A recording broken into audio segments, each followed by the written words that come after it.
Welcome to the 2021 Asia-Pacific Leaders Dialogue for Malaria Elimination. A recap of malaria's situation amidst the pandemic. I am Binti Natali, Director of Global Communications at APLMA, and I will be your host for this session. Before we start, we are delighted to share a short message from our partner for the dialogue, Dr.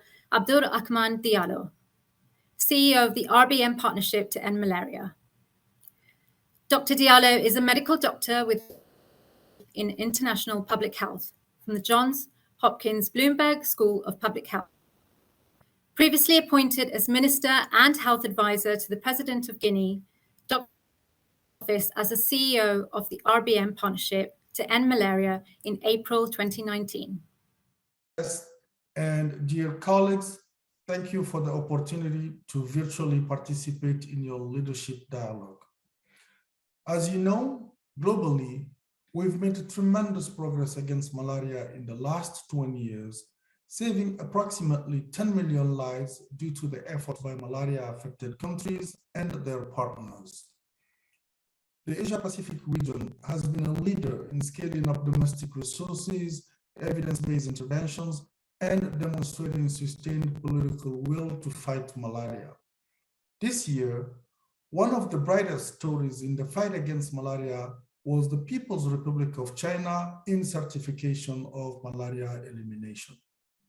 Fundamental to these successes and to sustaining future progress is the use of quality data for decision-making. The RBM Partnership is committed to supporting progress through convening and coordinating an inclusive and multi-sectoral response. As part of the new RBM Partnership strategy, we have been engaging countries and partners to more effectively leverage data in support of partner coordination and high-level decision-making. This is why we launched in 2020 the Global Malaria Dashboard. This online tool brings together real-time indicators from countries and partners to improve response times to major risk and programmatic gaps. Since the beginning of the pandemic, COVID-19 has put the global malaria response at risk, creating new challenges while making it difficult to provide support through normal mechanisms. On the supply side, we have faced disruptions to the supply chain, changing priorities of manufacturers, and increased shipping costs, making it harder to get commodities to countries. On the implementation side, lockdowns, health worker shortages, and new guidelines have all made it more challenging to operate malaria programs. Through the dashboard, we've brought together the latest publicly available data on commodity availability, country stock levels, campaign status, funding, and technical assistance to provide useful intelligence to our partners.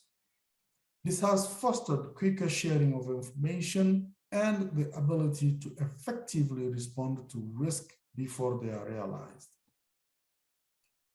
This partner effort is complemented by the WHO-supported work at the country level to develop investments in national surveillance system and data repositories, generating more complete and quality data. Going forward, now that we have demonstrated the value of this approach, we hope to integrate additional dashboards and functionalities based on country and partner inputs. These will include a look at risk metrics, including outbreak response, as well as support for near elimination countries and the deployment of innovative tools and strategies. We hope to expand the geographic coverage of dashboards to better include the Asia Pacific and Latin America, providing a more complete global picture of risk. We hope to count on your support in these efforts and encourage you to visit the RBM website, endmalaria.org, to see our current up-to-date dashboards. Thank you again. I wish you a productive meeting and continued progress in the fight against malaria. COVID-19 has disrupted the delivery of essential health services and commodities, Amidst this crisis, however, countries have continued to innovate and adapt their existing strategies for the provision of services. This session of the dialogue examines how the pandemic has impacted malaria control efforts and highlights some of the best practices from the region in adapting malaria interventions to sustain progress despite the pandemic. Today, we have with us three prominent partners. Firstly, Dr. Mohammed Mukhtar, Directorate of Pakistan. Dr. Mukhtar is responsible for the management of vector-borne diseases and public health pesticides in Pakistan. Prior to this, he served as project director for rollback malaria in Pakistan. His expertise lies in designing national policies, strategic documents, guidelines for the control of vectors of public health. In addition, I'm delighted to welcome also Dr. Rekol, Director of the National Center for Parasitology, Entomology and Malaria Control in Cambodia. His career in public health spans 24 years. Dr. Rekol strongly advocates for country leadership and ownership, both of which are critical to malaria elimination efforts. Last but not least, Dr. Rose Nani Mudin, Director of the State Health Department, Sabah, Malaysia. Dr. Rose was appointed in July 2021 as Sabah's Health Department Director. Prior to this, she was the Deputy Director of Communicable Diseases in the Disease Control Division.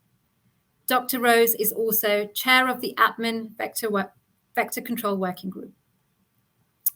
Before we get on with the presentations, however, we are incredibly pleased to launch and share a summary of our new report that sheds light on how countries in the region maintained malaria elimination efforts amidst the COVID-19 pandemic. Over the past decade, Asia-Pacific has more than halved its malaria cases. But in 2020, health systems had to bear the dual burden of combating malaria as well as managing COVID-19 infections. Multiple countries faced disruptions to malaria services due to strained capacities. Lockdowns, restrictions, and fear of contracting COVID-19 also undermined past progress and malaria elimination efforts. Despite all of this, we saw remarkable stories of resilience and collaboration. Thanks to strong leadership commitment, malaria elimination goals and activities were reprioritized and sustained. Malaysia issued an administrative order early on to ensure interventions continued without any interruptions. At the same time, India's commitments at the national and subnational level ensured a continued focus on malaria during the pandemic. And lastly, Lao PDR in fact launched and completed an accelerated elimination strategy for P. falciparum malaria that targeted the residual hotspots. Many quickly adapted their strategies and developed innovative approaches to continue delivering services. Cambodia adapted quickly, pivoting from in-person training to video training for its village malaria workers, even in the most rural parts of the country. While Pakistan swiftly adopted a whole-of-society approach to its distribution campaigns, reaching even the most remote tribal districts. And finally, the Solomon Islands leveraged their community networks to deliver long-lasting insecticide-treated nets. Additionally, countries integrated COVID-19 and malaria responses to optimize limited health resources. Sri Lanka integrated its COVID-19 quarantine procedures and malaria surveillance efforts for all their international arrivals. A small country like Bhutan, on the other hand, successfully revitalized its community action groups and trained them to ensure service delivery for both COVID-19 and malaria. And Indonesia's high-burden provinces integrated screening and testing for both diseases. If there is a silver lining to the pandemic, it is these examples of extraordinary resilience, leadership, adaptation, and integration. But we also know progress across the region remains uneven. There has not been a more urgent time to continue working together to end malaria by 2030.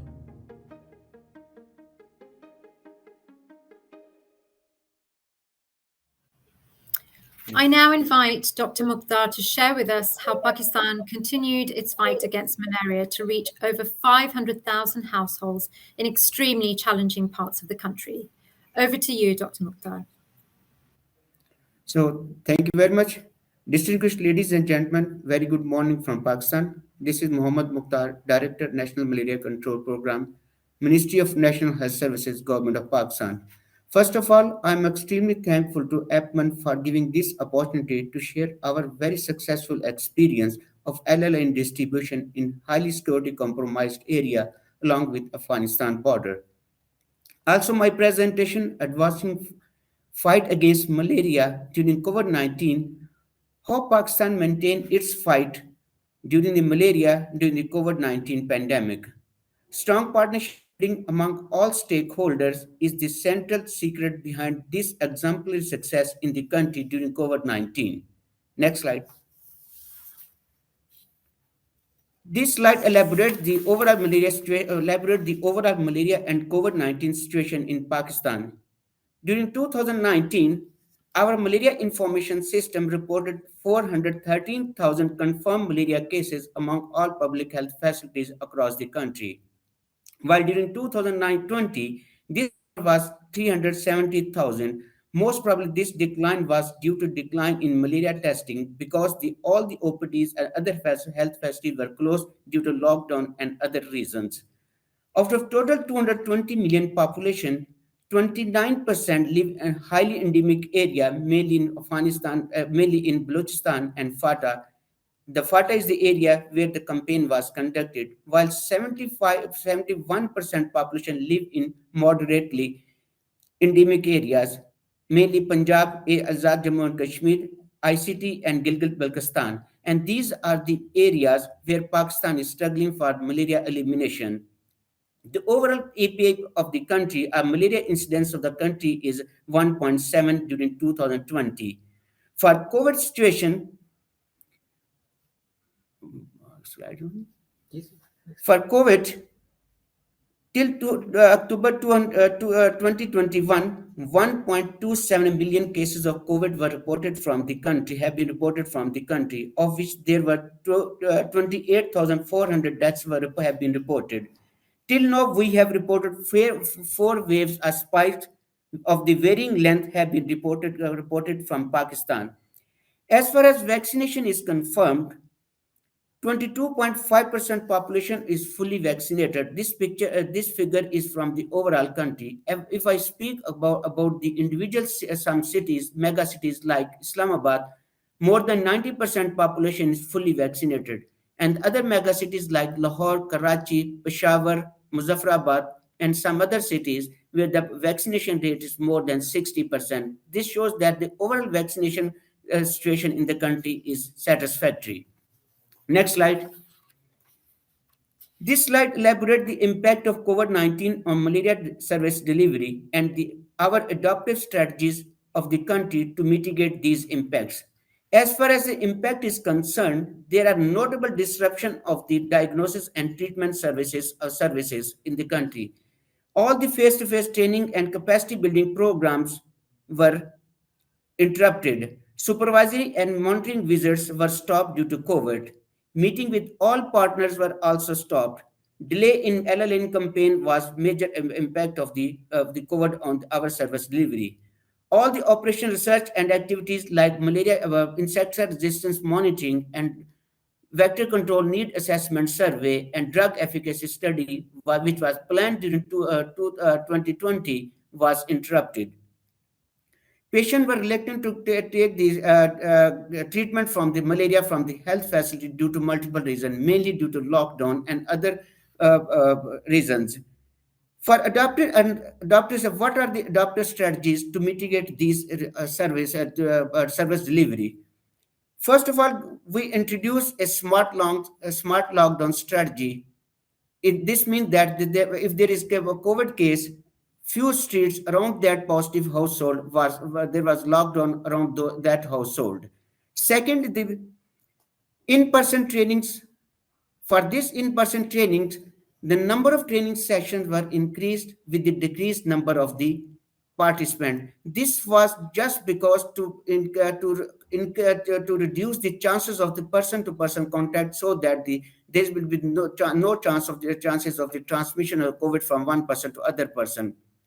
Alternate medias were used for the community awareness, like the town criers, mosque announcement, because when we have the gathering for any community awareness campaign, there was a chances of the COVID transmission. But we adopt the strategy that a single town criers with the megaphone run around the streets and make the announcement about the campaign. Social media was used to report and validate the data. On top of all these strategies, main was we shift from the fixed site distribution to door-to-door distribution, just to reduce the chances of the contact man-to-man contact, and reduce the chances of transmission of the COVID. You know that the door-to-door campaign is much expensive at the fixed site distribution, but not more than expensive than human life. So we adopted the door-to-door distribution instead of the fixed site distribution strategy. Next. On top of all this slide summarizes our strategic pillars to make this campaign very successful. As you know that, as I already mentioned, Forte is a small province with only 27,000 square kilometer area, with the 5 million population and 550,000 household, and which contribute. However, this small province or small territory contribute 20%, 12 to 15% total caseload of the country. To make this campaign very successful, a tri-party contract was signed between the government of Khyber Pakhtunkhwa, National Malaria Control Program, and our co-PR, the Indus Hospital, with the well-defined roles and responsibilities. Like KPK government was supposed to supervise and monitoring evaluation activities. Directorate National Malaria Control Program was responsible for recruitment, training of the volunteers, and the Indus Hospital was responsible for procurement of all the commodities and services. And thanks every partner with their job in a wonderful way. During this campaign, 8,000 volunteers from local communities were recruited and were trained for the campaign and defined SOPs. This was very important strategic pillar that all the volunteers were trained to how to adopt the SOPs defined by the government of Pakistan. Whole of the society approach was adopted, and strict following of the defined SOPs, wearing of mask all the time, use of hand sanitizer, and not sharing of the papers, pencils with each other. So these were the defined SOPs which were clearly there, explained to all the volunteers. On top of all the very strong and effective civil-military cooperation, this is first time in our history that the national program make a very strong collaboration with the Pakistan Armed Forces, because that is very security compromised area and civilian is not allowed to go there. But for this campaign, we make a very special arrangement with the security agencies. And adopting all these strategic pillars, adopting measures, 2.1 million bed nets were distributed, hiring the 8,000 volunteers in 1 week. This is a very big achievement of the country, that no volunteers was infected with the COVID. So out of 8,000 volunteers, not a single volunteer was found infected with the COVID. So this is all this success story of the malaria bed net distribution in a highly security compromised area during the global pandemic of the COVID-19. Next. So this is all about my presentation. Thank you very much. Thank you for sharing this very successful story with us, Dr. Mukhtar. I now invite Dr. Rekol to share experience of adapting their malaria control and implementation strategies during the pandemic. Over to you, Dr. Rekol.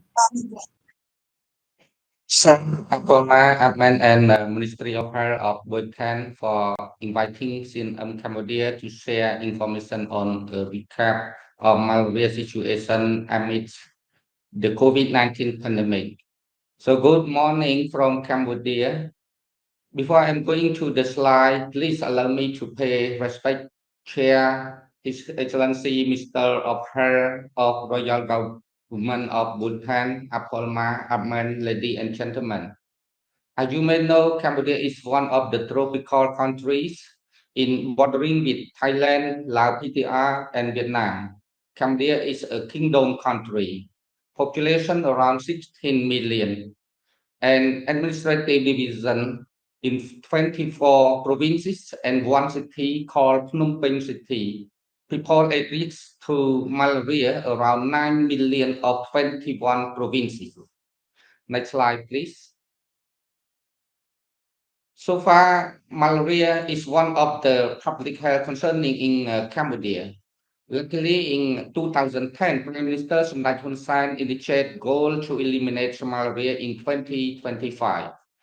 And 11 March 2011, he endorsed the National Strategic Plan for Malaria Elimination 2011 to 2025. After implementation of the National Strategic Plan, burden of malaria has been reduced from 200,000 cases to less than 10,000 cases, and speed of death case in 2018. Successful 3 years ahead the target. Amidst the COVID-19 pandemic, how Cambodia sustain progress and maintain momentum of malaria elimination? Royal Government of Cambodia has seen a surge of cases and deaths after March 2021. Strict lockdowns and curfews have been implemented, including engaging communities to reduce transmission, interministerial working group, COVID-19 vaccinations committee, and others. Notably, vaccination coverage nearly 100% and still have been regularly carried out to all strategic activity by lives approach for COVID-19 condition, face masks, hand washing, and distancing. In result, 70 to 80% of the Chinese malaria cases have been dropped. Next slide, please. Even the threat of COVID-19 pandemic, Cambodia malaria control efforts seem no harmful, but show good positive effects because malaria testing rate remaining stable high rate. Annual parasite incident, or we call API, decreased from 2.1 in 2019 to 0.6 in 2020. More than 70% of malaria were declining. And look at this dark blue color representing high malaria burden in 2019 to small scale of light color in 2020. So next slide, please. As per ongoing COVID-19 pandemic, high malaria program adapt to stay on track toward elimination. Looking these dashboards by rows, malaria-related strategic activities have been mitigated. Multi-sectoral malaria elimination task force at all levels have been exchanged from physical to virtual meeting. COVID-19 and malaria task force has been created. Risk assessment and mitigation plans has been developed and conducted. For e-training, surveillance has been used mobile phones, tablets, has been temporarily modified quantity of average monthly consumption, or we can call AMC, from 6 to 9. CSOs has been supported by the national program to transfer capacity building to ground level for program implementation. So next slide, please.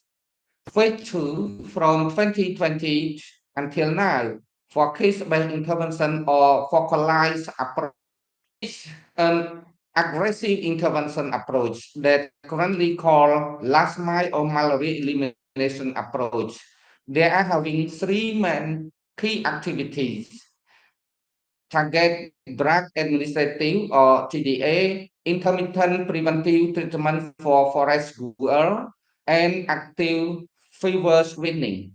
In result, 65 places with active foci have been applied and deployed. So that's all my presentation and over. Thank you very much for your kind attention. A very good morning to all our distinguished guests, ladies and gentlemen. So I'm Dr. Nani from Malaysia. I would like to thank you for giving the opportunity to Malaysia to share our experience in the malaria elimination activities amid the COVID-19 pandemic.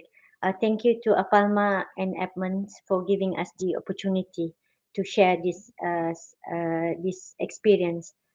Next slide, please. This is the trend of the malaria deaths and indigenous human malaria and also imported cases in Malaysia. So as you all can see that Malaysia has reported 0 human indigenous malaria since 2018, and we hope that we can sustain these situations more in future. And as you can see that there are still more imported cases reported. However, the imported cases reduced during the movement control order periods. Next slide, please. Malaysia implemented the first movement control order in March 2020, following the first COVID-19 cases reported in the country. We observed that there was a reduction of reported cases in March, in the same month. However, the cases, the total number of malaria cases reported continue after that. The malaria reporting system in Malaysia is a real-time web-based surveillance systems. Therefore, there was no interruptions of the malaria reporting system even during the movement control order periods. However, the COVID-19 cases will continue to increase after that. Next slide, please. So during the COVID-19 pandemic, there was a lot of challenges that Malaysia faced during this period, especially when we implement the movement control order. It's actually restricted the movement of our health staff to conduct our routine activities and also our prevention and control activities. And this MCO or movement control order also prevent the community from going out and get their treatment if they are fall sick. So this is one of the challenges that we faced during the COVID-19 pandemic. Apart from that, this MCO actually also limit the access of the individual and the communities for the malaria services, especially when they want to go to the clinic, they want to go for to get their treatment if they fall sick.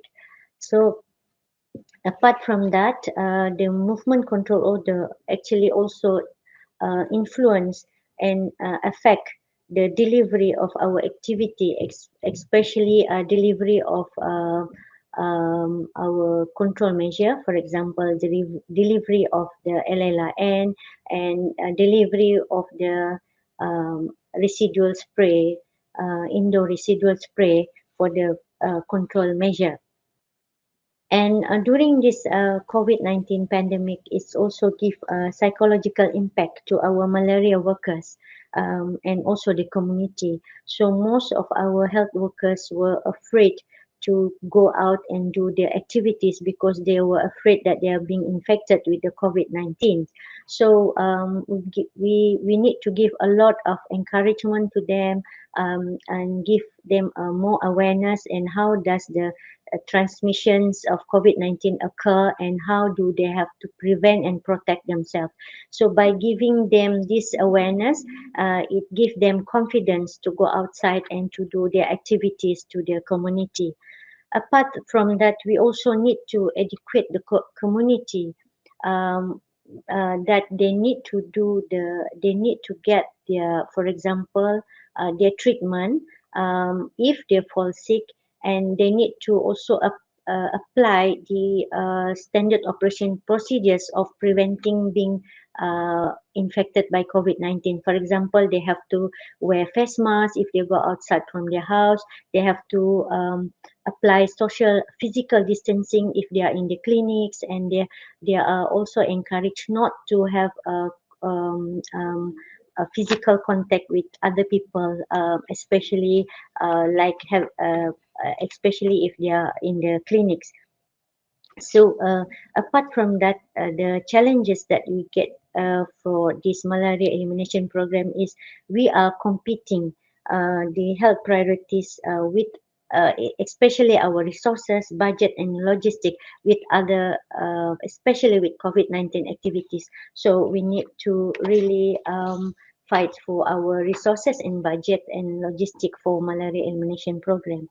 And for the how we overcome these problems, immediately after the movement control order was implemented in our country, the vector-borne disease divisions came out with administrative order to all our health staff on and guidelines on how they can do their activities during this COVID-19 pandemic. Apart from that, we also tailored our guidelines with the COVID-19 preventive measure. So we integrate our activity with the COVID-19 teams, especially in the affected area of the COVID-19 infections. And apart from that, we also continue our routine case detections and screening among the high-risk group.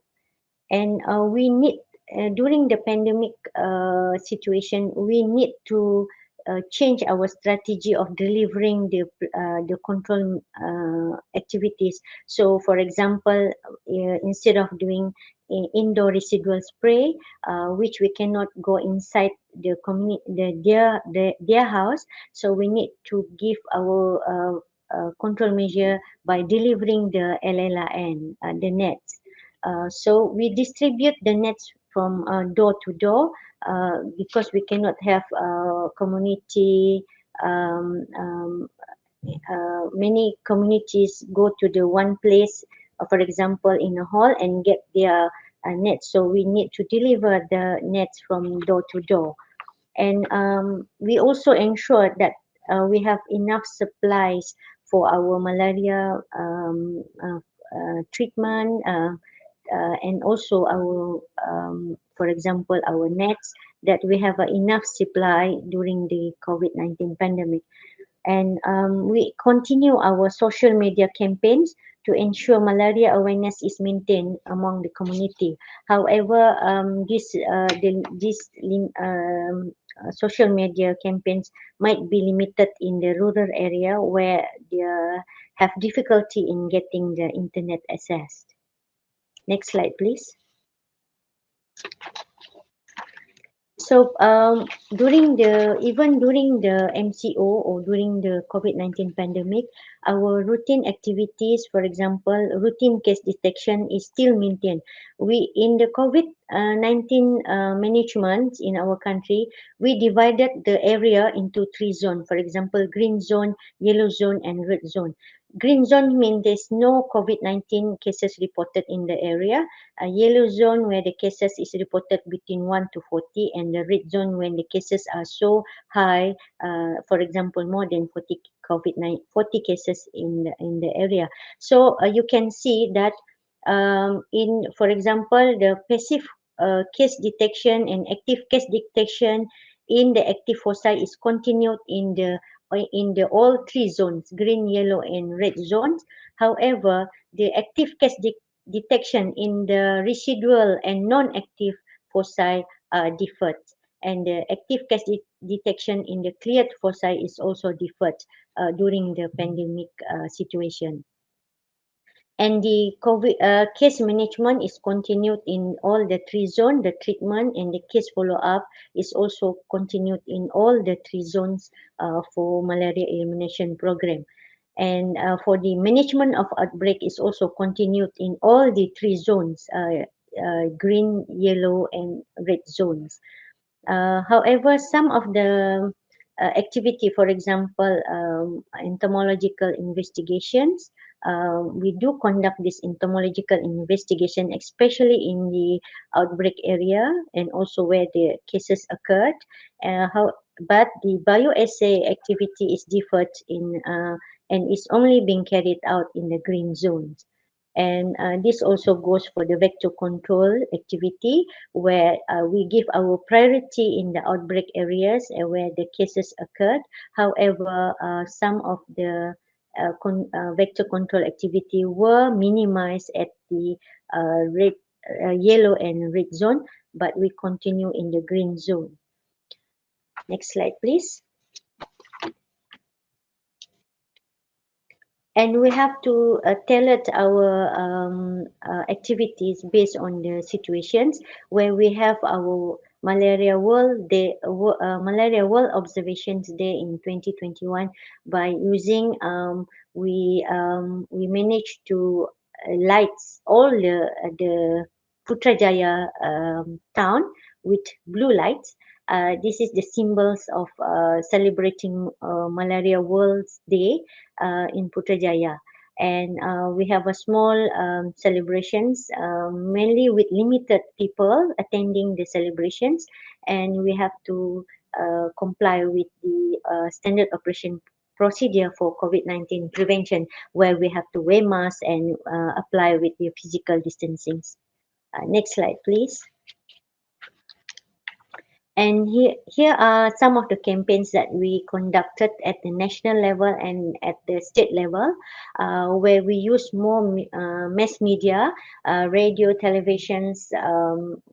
We even have a TikTok challenge at the state level, and we managed to conduct this challenge together with our state staff.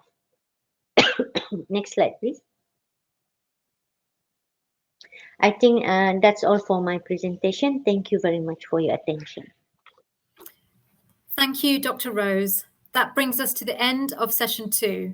I would like to thank our esteemed partners for sharing their experiences and for highlighting the importance of leadership and integration. Session 3, and I request everyone to return to the attendee hub and tune in to the next session. Thank you.